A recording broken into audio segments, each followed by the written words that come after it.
Europe Soir Week-end. Wendy Bouchard. Une date, une histoire. Bonsoir Philippe Legrand. Bonsoir Wendy, bonsoir à tous. Des chars, des jeeps, des militaires, des troupes alliées et tous les Parisiens dans les rues de la capitale. Retour en 1945, la libération de Paris est officielle. Bonsoir Joël de René. Bonsoir.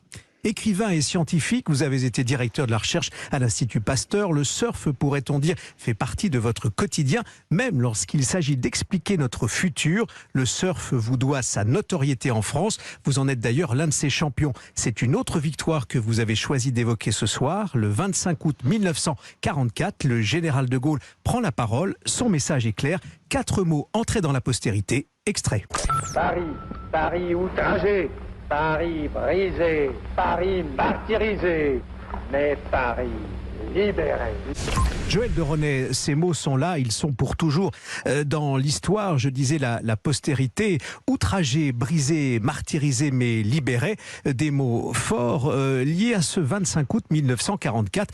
Vous qui aviez à l'époque 7 ans, pourquoi cette date ? Moi j'étais là avec mes parents, on est allé voir avenue Victor Hugo les chars de la 2e DB du général Leclerc, qui remontait l'avenue Victor Hugo en venant de la porte d'Orléans.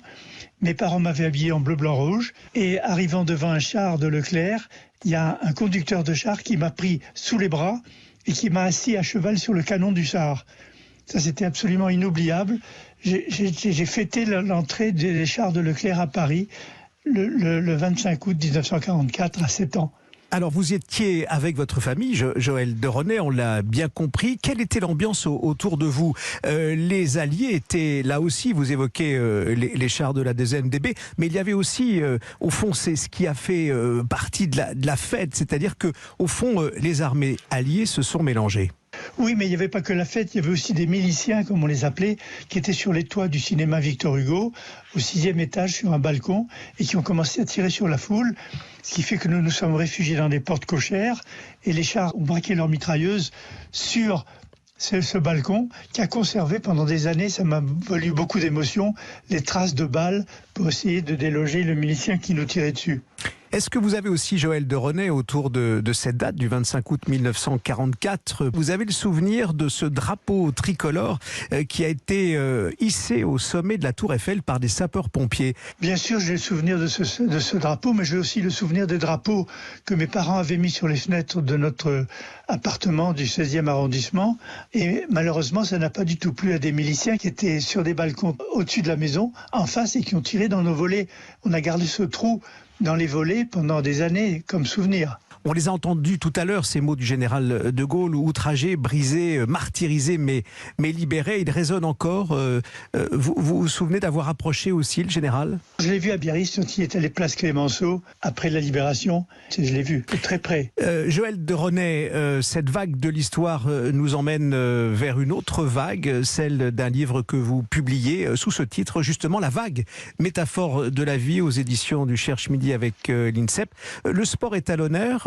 C'est aussi votre passion que vous racontez là, en ayant un œil très précis sur le futur et la place du sport dans les échanges et les relations humaines. Oui, absolument. C'est un livre d'entretien, un livre de dialogue avec Benjamin Pichery, qui me pose des tas de questions sur le sport. Le sport fait une grande partie de ma vie depuis toujours. J'ai fait de la compétition très jeune, d'abord de hockey. Ensuite, j'ai fait de la compétition de ski depuis l'âge de 14 ans. Ensuite, des compétitions de surf. Donc, j'ai fait beaucoup de compétitions. J'aime beaucoup me bagarrer. J'aime beaucoup lutter avec les autres. Essayer de gagner, ça fait partie de ma nature. Joël de René, dans ce nouveau livre, le vôtre, La vague, métaphore de la vie aux éditions Cherche-Midi, il y a aussi un mot que vous avez en commun avec le général de Gaulle, que l'on a entendu dans cette date du 25 août 1944, c'est le mot liberté. Cette liberté-là, vous la célébrez à chaque page, en quelque sorte, pour raconter une forme d'énergie sur la vague. Oui, c'est la liberté, mais la liberté, c'est pas de faire tout ce qu'on veut. La liberté, c'est de respecter certaines contraintes sociétales pour permettre aux autres, eux aussi, d'être libres. Ma liberté ne va pas contre celle des autres.